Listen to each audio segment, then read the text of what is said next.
Okay guys, nagsalita na si Attorney Harry Respicio, no? Our very energetic lawyer and vice mayor ng Reyna Mercedes, no, sa Isabela.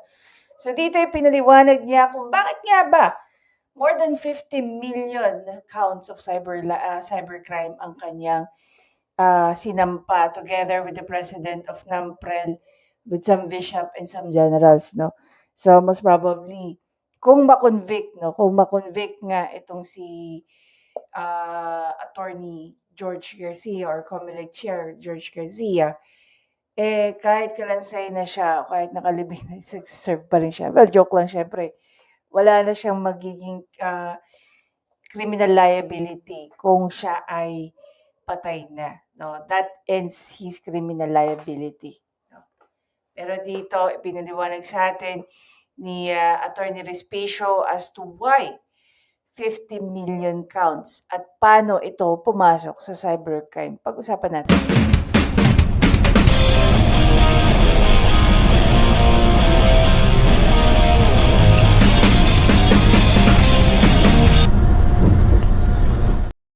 Yes, sa totoo lang, nabilib na bilib ako dito sa tapang ni Attorney Respicio, ni Attorney Hal Respicio, no? And yung mga ganitong klaseng usapin o expose, talaga namang medyo nakakabahala at medyo nakakatakot.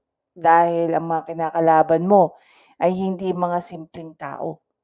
Ayon nga rin dito kay Attorney Respicio, yung kung meron man siyang natanggap na mga kaperahan ng panahon ng eleksyon, those money will not be enough, no, para siya ay makapagbayad, no, ng damages dito dahil mahigit I think 250,000 yung fines, no, kung sakali man. But i-multiply mo ng 50 million counts yun, no, kung lahat yun pumasok. But when I first heard this, parang medyo nagtataka ako, oh my God, sa history ng pag-aaboga siya or even sa history ng law, hindi lang dito sa Pilipinas pero sa buong mundo, this will be the very first time na magkakaroon ng 50 million counts. Okay? Ang ikinakaso sa isang tao. Bakit kaya? Pakinggan natin si Attorney Respicio. Kasi habang buhay kang makukulong, hindi na ikaw ang magiging leader ng COMELEC sa 2028. Kinasuhan ng 50 milyong counts ng cybercrime si COMELEC Chairman George Garcia dahil umano sa anomalya sa nakaraang midterm elections. Makulong si Chairman George Garcia. Chairman George, alam ka, makukulong ka na ng habang buhay. Dahil nagsampa kami sa iyo ng mahigit na 50 milyong counts ng cybercrime. Dahil sa lahat ng iyong mga ginawang kalokohan noong nakaraang eleksyon. Ang specific crime po na isinampa namin lamang sa kanya ay system interference. Yan po ay nasa ating Cybercrime Prevention Act. Ano po ba ang ibig sabihin ng system interference? Kapag gumamit ka ng software na hindi authorized, kapag gumamit ka ng equipment na hindi authorized, at kapag minanipulate mo yung mga data na hindi... Basically, una-una natin tanong, sino ba nag-authorize dyan? Attorney Respicio, di ba?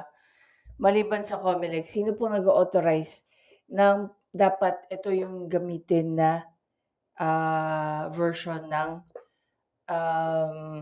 software? Di ba? Tuloy tayo. authorized. Ano ba yung mga ginawa ni Chairman George at kanyang mga kakampi sa COMELEC noong nag-interfere sila ng ating computer systems noong eleksyon? Number one, ang authorized po ng batas na gamitin sa ating automated counting machine ay yung na-audit. Ang na-audit po yung version 3.4. Ano ang Okay, so basically nasagot na ito ni Respicio. Ayon sa kanya, ang authorized lang na magamit ay yung mga na-audit na software version. So basically nga, dun sa mga pinapakita niyang papel, kung pagbabasihan natin yung mga videos na ipinalabas nito ni Atty. Respicio, ay 3.4 lamang. Pero doon sa kanyang observation, nung siya po ay nag-participate sa mock election, ang lumalabas pong ginagamit ay 3.5, which is hindi po nakasama doon sa edited version. Okay?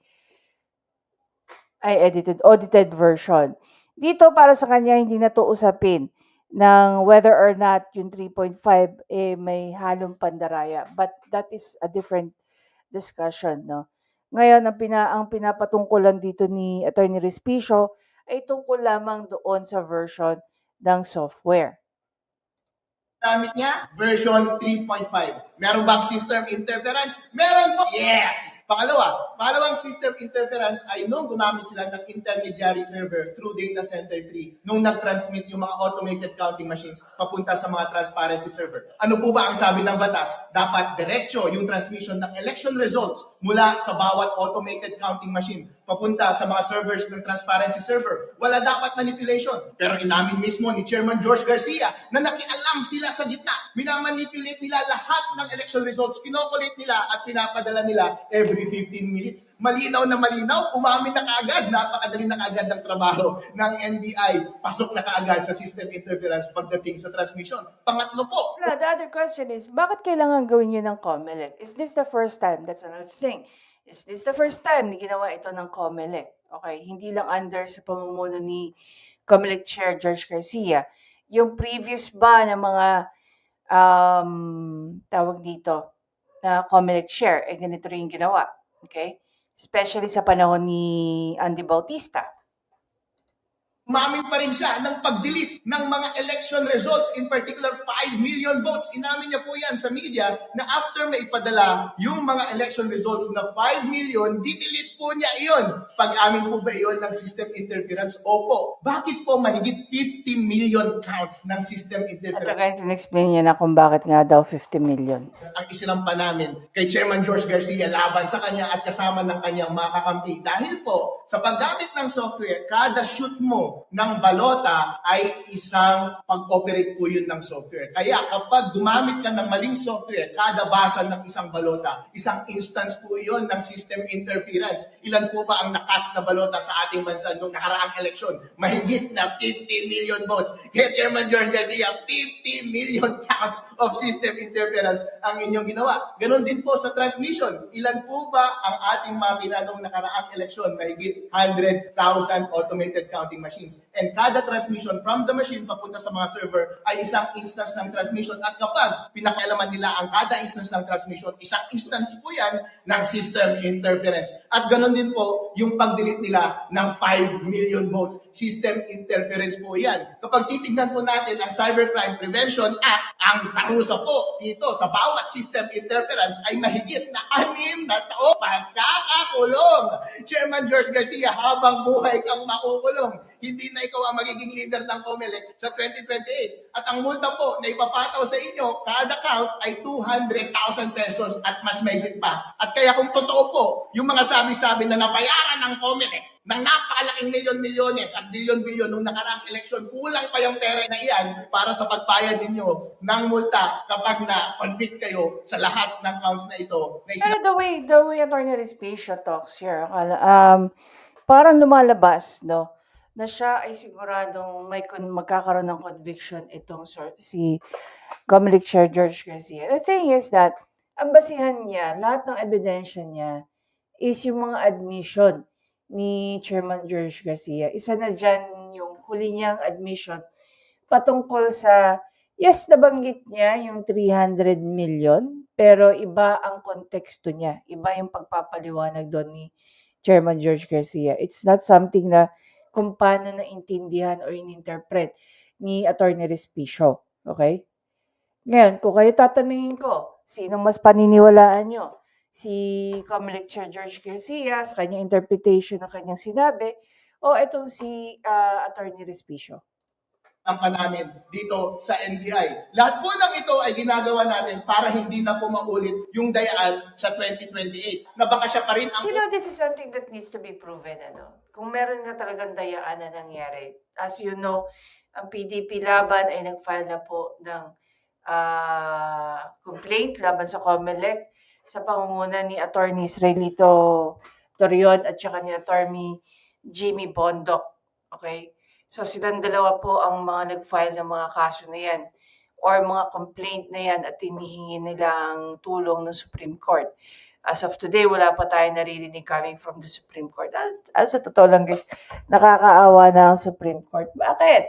Kasi tignan nyo naman, patong-patong na mga kaso ang kanilang mga file. Iba't ibang mga tao nagpa-file ng iba't ibang klase ng kaso laban, una sa COMELEC, sa administrasyon ni Bongbong Marcos, sa House of Representatives at sa Senate, 'di ba?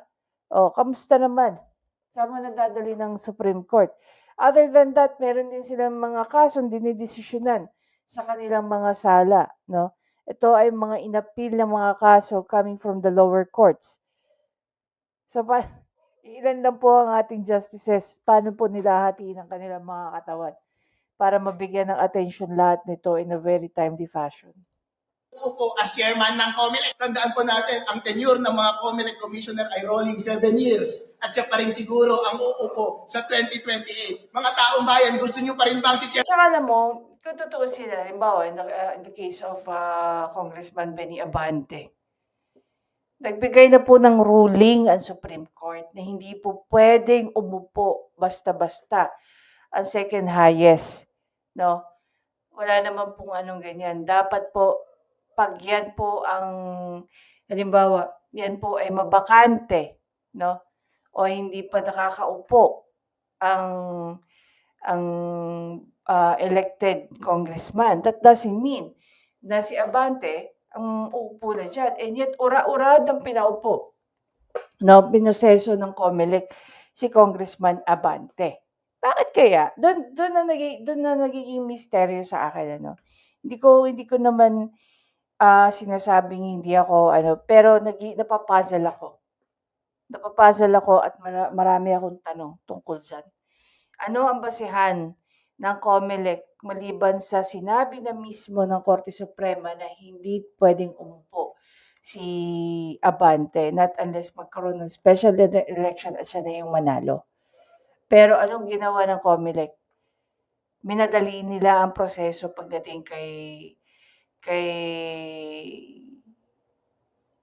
Congressman Abante. Habang naman sa Duterte Youth, anong ginawa nila sa Duterte Youth, guys?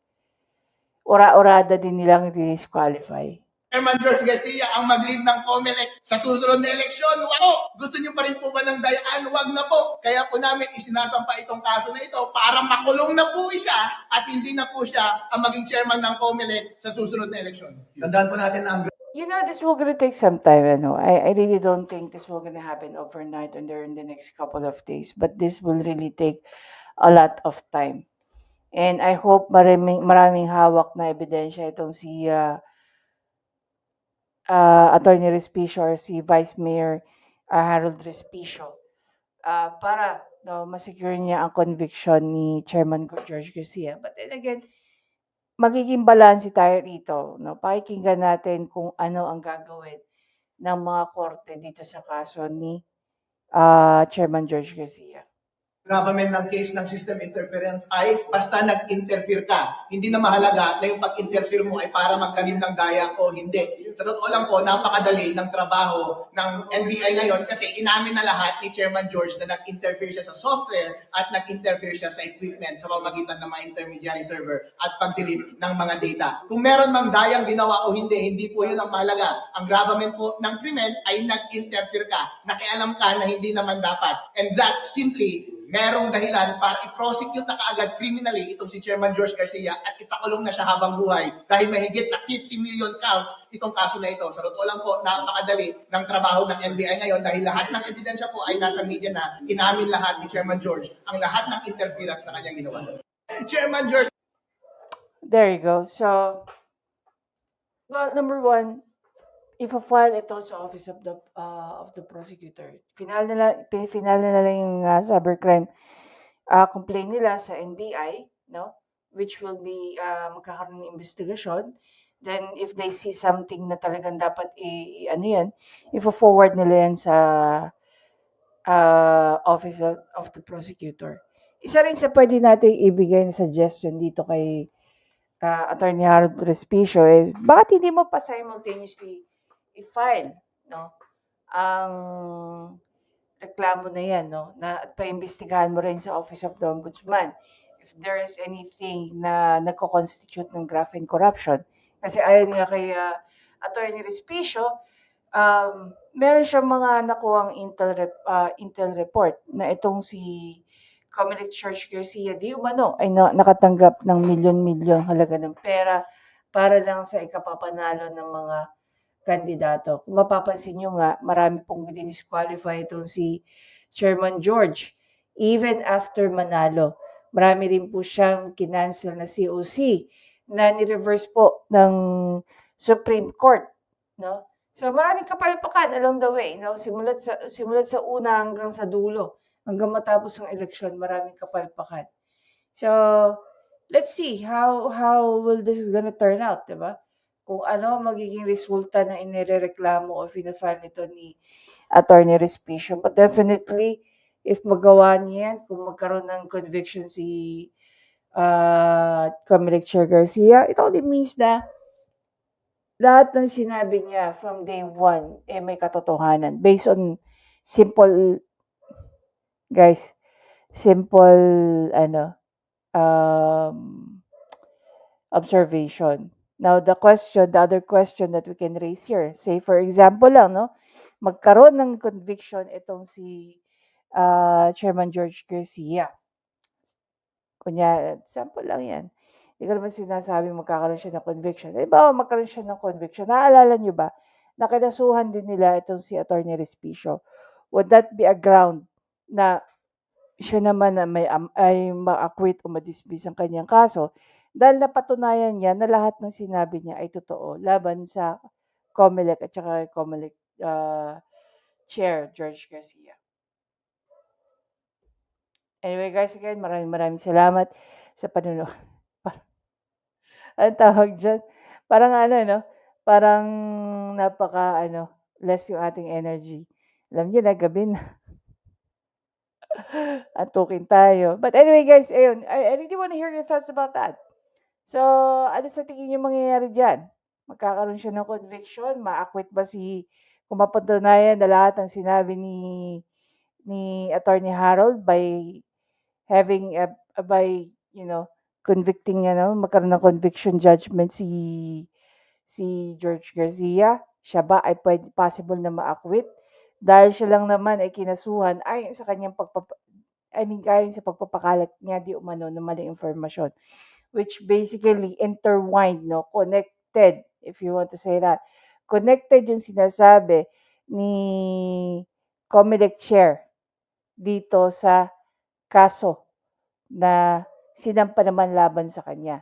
So pagka na-prove ba na totoo o nagkaroon ng conviction si George Garcia, would that mean na magkakaroon siya ng acquittal sa ikinaso naman sa kanya ng Comelec at saka ni Chairman George Garcia? Sa tingin nyo? I'll see you in the next video, guys.